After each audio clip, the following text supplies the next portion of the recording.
So not that long ago, in fact, just a little over a year ago, in August of 2014, Israel, during the Gaza conflict, was accused of, and in fact did bomb an UNRWA school in Gaza that killed about 10 people, or did kill 10 people.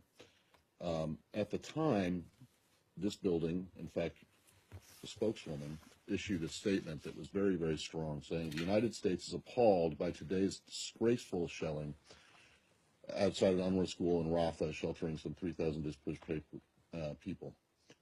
The coordinates of this school, like all UN facilities in Gaza, have been repeatedly communicated to the Israeli Defense Forces. We once again stress that Israel must do more to meet its own standards and avoid civilian casualties. UN facilities, especially those sheltering civilians, must be protected and must not be used by bases from which to launch attacks. And then the sentence that's key here, and this is what I want to ask about, it says, the suspicion that militants are operating nearby does not justify strikes that put at risk the lives of so many innocent civilians. And then it goes on to call for an investigation. So I just want to understand, is it still administration policy that the suspicion that militants are operating nearby a site like this, which is a school, that suspicion does not justify strikes that put at risk the lives of innocent civilians? Is that still the administration's position? But in speaking to your specific question, I mean, of course, we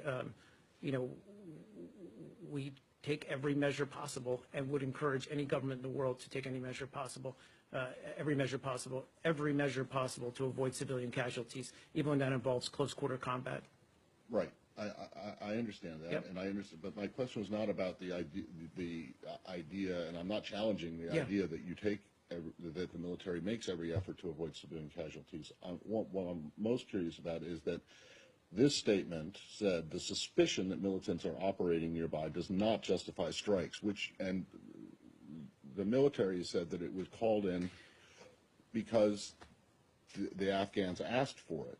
But MSF says that they had been given the coordinates, much in the same way the IDF had been given the coordinates of the school in Rafah. So the question is, and I realize this is under investigation, but the question is, if the suspicion that militants are operating nearby does not justify strikes on a humanitarian facility for which the coordinates had been given, that it seems to have changed. It's just, look, Matt, I think it's safe to say that, this attack, this bombing, was not intentional.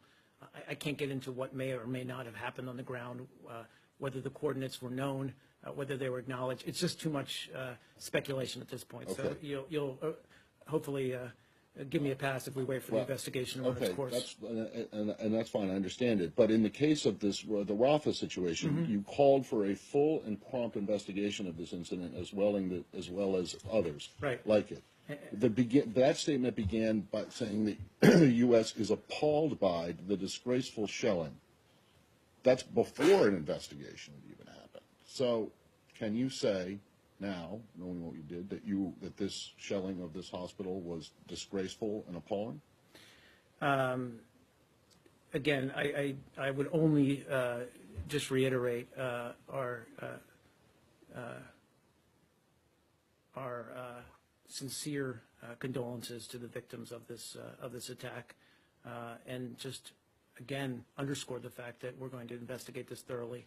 And as I said, once those investigations are complete, we're going to take steps to either to hold any responsible parties accountable, or to take measures that avoid any kind of accident like this in the future.